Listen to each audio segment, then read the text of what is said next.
ওই কিরে কিরে মধু মধু, আমরা সত্যি আমরা নিয়ে এসেছি এত মজার একটি খাবার দেখাবো আপনাদের তৈরি করে, যা একবার খেলে আবার খেতে ইচ্ছা করবে।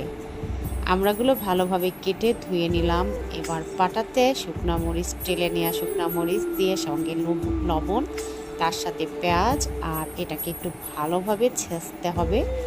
আরও কিছু আছে, সেটা হচ্ছে ধনিয়া পাতা, একদম দেশি ধনিয়া পাতাগুলো দিয়ে ভালোভাবে বেটে নেব।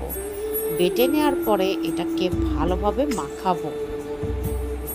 এত সুন্দর করে মাখাতে হবে, মাখানোও শেষ না, মাখানোর পরেও আবার ভালো করে এটাকে ছেঁচে নিতে হবে। ছেঁচে নেওয়ার পরে আপনি হচ্ছে যারা ঝাল প্রেমী তারা তো কিছুই না, আর অন্যদের শোষাবে। এই অনেক মজা।